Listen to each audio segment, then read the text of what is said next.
Stillman. This is Black Diamond Clothing, and I'm back here for part two, and I'm ready to share my life and share a little bit of my stories. What does it mean to be uncommon? Oh man, to be uncommon is to be different, to be outside the culture norm.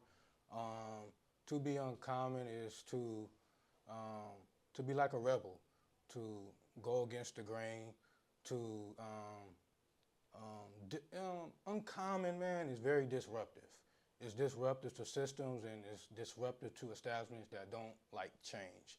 Um, uncommon is a rule breaker. Uncommon is a needle mover.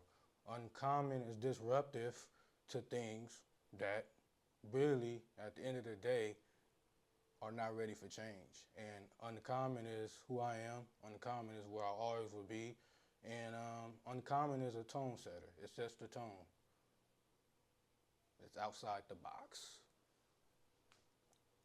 My next question for you is what was your faith like growing up in the church? Growing up in the church, my life, I always grew up in the church. My mom would take me to church a lot when I was growing up. My mom was very heavy into church. I wasn't. I didn't start getting into church until I was like 16 years old. I quite didn't really understand what was going on, but I believe that faith is my foundation. Faith is something I believe in.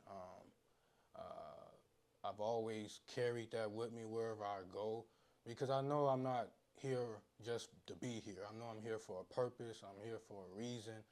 And I believe everyone, like I said, everyone has a purpose. Everyone has an opportunity to figure out what their purpose is on this earth. And I think faith is like my anchor. And I thank God for my mom and people in my life helped raise me and help me steer me in that path of having my faith and being secure in who I am. And like I said, faith is part of my identity.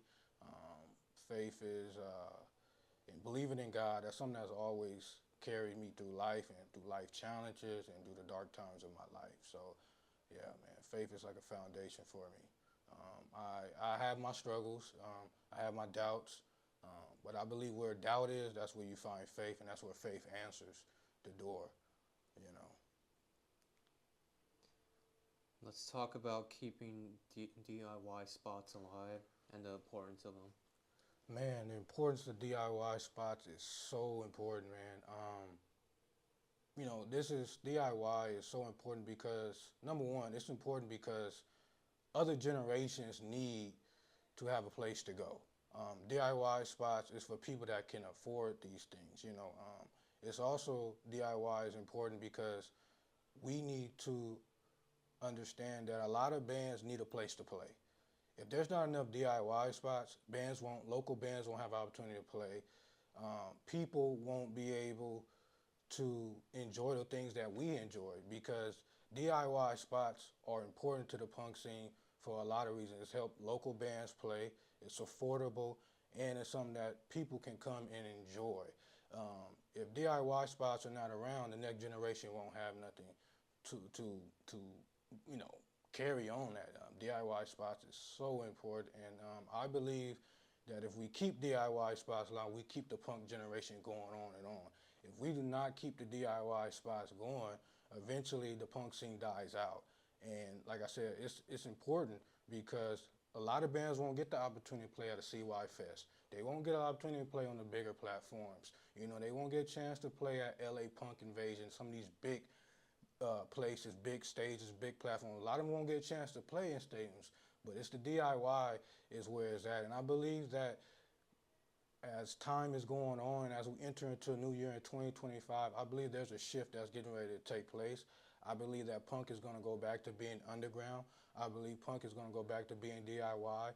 I believe punk is going to go back to what it used to be in the 80s, where it shifted generations, where it shifted a revolution. And I believe that punk needs to stay DIY. Like I said, a lot of this stuff wasn't mainstream when I was around. I wasn't around when it was uncommon. I wasn't around when it was different. I wasn't around when parents didn't understand what is my kid becoming, what is my daughter becoming, what is my son becoming. So it's important that punk go back to its roots because this stuff is this expensive stuff is killing the punk scene. Like I mean, like I said, I'm not against it. You know what I'm saying? But I believe that it needs to go back to where it was, and I need to go back to being underground and being going back to what it used to be. Because, like I said, DIY spots are so important.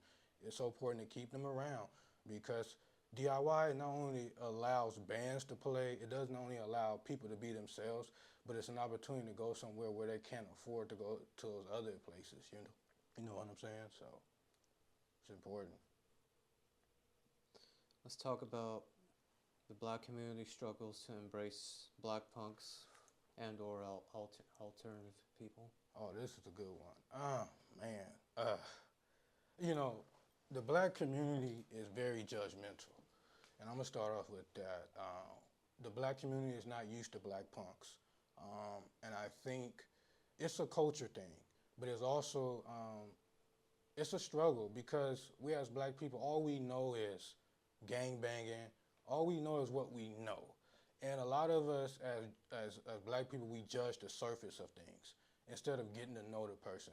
There have been times that, you know, being black and being alternative, being different is so hard and so difficult to be around other people in the black community because they don't really approve of it. They've never really seen people like me or others, you know what I'm saying? So it's a struggle for them to accept us. It's a struggle for them to understand what it is to be uncommon, to be authentic, to be unapologetic. They don't understand those things. And I think the struggle is it's a culture thing.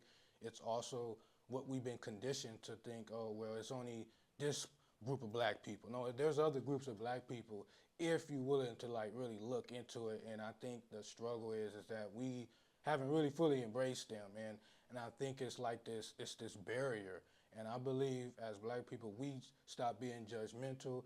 If we stop, you know, looking at the surface and really get to know people, I think we can really come together and heal a lot of our relationships because I think a lot of the judgmental, it's a culture thing. It's a mindset. We accept gang banging. We accept, you know, certain genres of music like jazz, rap. You know, we accept those things, but we haven't really fully embraced the black punks. Like, it was already hard back in the 80s. It was already hard back in the day. It's still a problem till this day to see black people that are different, people that are outside the culture norm. And that's what I talk about being uncommon and being different and being unapologetic. It's hard for black people to embrace something new, something different, because we're being conditioned to be like, whatever, if it's normal to us, it's gonna stay the same, and we don't like change. We also come from an era where we, as the community, as black people, we have suppressed a lot of our issues. You know what I'm saying? We have suppressed who we are, and I think I love being uncommon. I love being different. I love being outside the box. I love being me, and I'm continuing to walk in that. But I think that there's a thing where black people are so suppressed and they never get an opportunity to live in their truth. And I'm here to say that you can live in your truth. You can be unapologetic. You can be different. You don't have to sag your pants. You don't have to be a thug. You don't have to be a gangbanger. You don't have to be hard. You don't have to be a tough guy. It's okay to be different and follow a different path. Okay, let's talk about mental health. Mental health. Mental health is, you know, at one point in time, mental health wasn't taken serious. Mental health is so important because those are the battles that you have to wrestle with every day. Those are the battles that you have to uh, deal with when you look in that person. And when you look in that mirror and you wake up every morning, that's the person you have to deal with. I tell anybody, take care of your mental health. Your mental health is very important because if you don't win a battle in your mind, you won't win this thing in life. Even myself, I have a therapist. Like I said, I go to therapy 2 times a month. Therapy is important. It's okay to talk to somebody about mental health. Mental health has become a big topic. You know, a lot of people used to be afraid to come out, but you see athletes and actors and movie stars and musicians are coming out with mental health because it's something that's been kind of buried. It's been swept under the rug for so many years, but everybody is dealing with something. Everybody's fighting something. And they always say, you know, you have to win the wars behind closed doors. Those are the wars that we have to win. That also includes mental health. So I tell people, take care of your mental health. Take care of you first, because at the end of the day, you want to be right in the mental. You want to be right in the mind. You want to be well so that you can do what you have to do in this life. Now, tell me about dating and relationships. Dating and dating in general, it sucks. In 2024, dating sucks in general. It's hard to find somebody good. It's hard to find a person that's for you and all about you. But it's really hard in being punk and being alternative or being goth or being different or just being uncommon. I think I haven't had a girlfriend in probably like 4 years. I'm picky as well, but I'm picky because of the lifestyle. I understand that my lifestyle is not acceptable to everybody. I understand that when a girl bring me to her father or a girl bring me to her mother, I may not be everyone's cup of tea. And I think people that are alternative, people that are uncommon, people that are from the punk scene, people that are from these alternative spaces have to understand that you're not going to be everybody's cup of tea. You're not going to be liked by everybody. Every girl's not going to want you. Every guy's not going to want you. So it's very important to understand that you are in a lifestyle that is uncommon, a life that is transparent, a life that is honest. And so I think that's the reason why a lot of people date in the scene, because they're able to understand, able to relate with each other. Like, look, I am a misfit, I am a renegade, and I don't fit with everybody. And so it's very tight. Dating is already hard. Relationships are already hard. But being different and being outside the culture norm and being outside the box, dating gets even smaller. You know what I'm saying? Dating is already hard. And so I think in order to find somebody, and you're in the punk scene, you're part of that alternative lifestyle, in order to find somebody, you have to understand that you have to be able to look into your alternative spaces. You have to be able to look at the punk scene. You have to be able to look in places where people are like you, so you find the one. Because if you try to go outside and try to find somebody that does have completely, you have no match, you have no similarities, you guys are just not on the same level, it won't work at all. So it just won't work at all.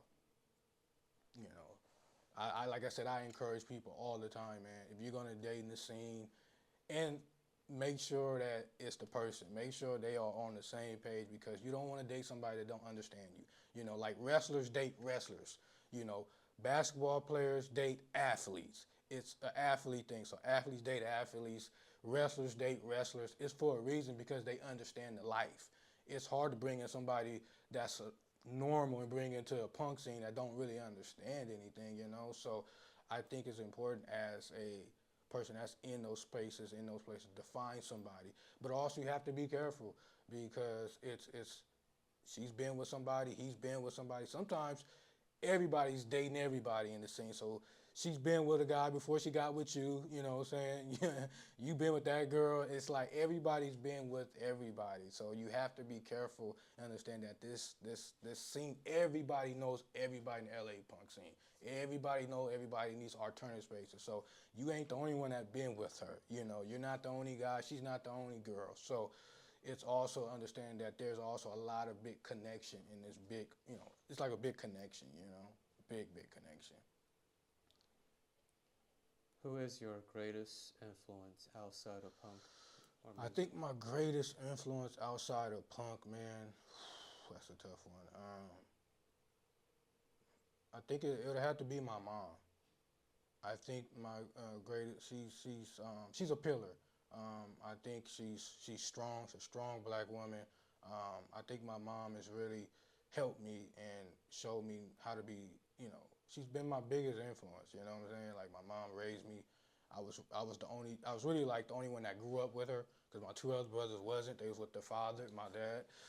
And so I didn't really get a chance to, be with him. I was with her most of the time. So I went through a lot with her. I was the baby. I'm the baby boy out of the two brothers, out of the three. Yeah, she's been my biggest influence, and she's always been able to show me how to be strong, perseverance, tough, don't give up.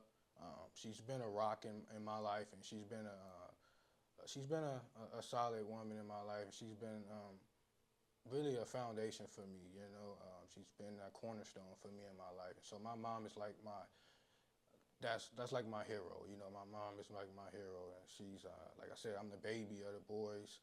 I'm very close to her, and you know, like I said, we've been through a lot together. So, yeah, she's my biggest influence outside of that. You know. Tell me your childhood moments. My childhood moments was growing up.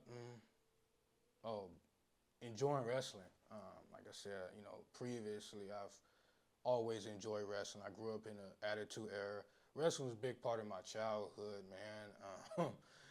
I remember the times my mom would order wrestling. She would order WWF and invite all my cousins over, and we all would do wrestling. We used to like just wrestle all day long. We even wrestled outside, man. We'd get like a mattress, set it up, pillows, and just slam each other on mattresses. You know, stack 2 or 3 mattresses on top, jumping off of cars in the parking lot. Like we did like backyard wrestling, dude. So those are my favorite childhood moments. Is just being able to wrestle and have fun with my friends in the neighborhood and do kids things, man. Because like I said, you only get one childhood, right? You only get one child to live those moments in life. And so, man, wrestling and being able to play with the fellas and then be able to just do a lot of fun things and wrestling really shaped me. I even remember times that we were so big and so crazy about wrestling. Like my brother used to make cardboard boxes, and we'll make them into wrestling belts before we was able to get the other ones. And so, wrestling was a big shape, big influence in my life and my childhood memories. Just doing a lot of stuff, jumping off of things, jumping off of ladders, leg drops, body slams, suplex. So that really shaped my childhood, man. And those are some of my childhood playing wrestling with my cousins, playing football in the neighborhood, setting things on fire, doing stupid things, playing ding dong ditch in the neighborhood, going to the parks, the water parks in the summertime, just doing a lot of fun things, man, playing with fireworks, you know, typical neighborhood kid things. And so my childhood was pretty good, you know, a lot of good memories. So tell me your darkest times. My darkest times, man, goes back to 2011. I was a senior in high school. Um, it was a dark time in my life. Trying to graduate, trying to navigate through high school. I was about 17, getting ready to turn 18. And it was around, I would say February of 2011. I didn't want to live anymore. There was a time in my life where I wish I was dead, and I went through a lot of just went through a lot of dark times. I wanted to die. You know, I didn't want to live anymore. I was going through a living situation that really drove me. It drove me into a mental institution. I was there for a whole weekend. I was there during NBA All-Star weekend, and I remember that morning. I told my brother, like, I don't care if I live anymore. I might end up. I told him like this: I'd rather throw myself in front of a bus and die. And so he went and told my mom, and then I told my counselor, my high school counselor, that I wanted to die, and they ended up finding like this notebook of all the writings that I had of dying. Very strong words, very poetic, and I wanted to die, and I told her that, and so the counselor that morning called the mental health people, and they came in. Los Angeles County Mental Health Department came in, and they talked to me for about maybe 30 minutes. This was going on at school. Then my mom came.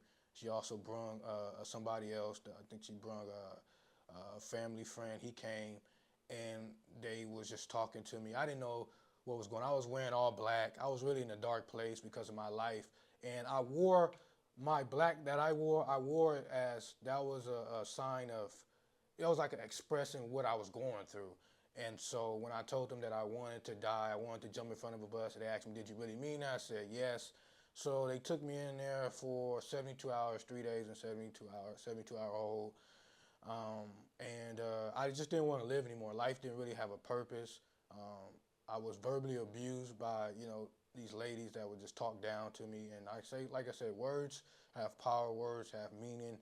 Words, it's life and death in the power of the tongue, right? So it just really, those words of putting me down really stuck to me. And so I lived the way I wanted to live. I lived the darkness. I expressed that self. I was always wearing black. I was always saying crazy things. I was always into things.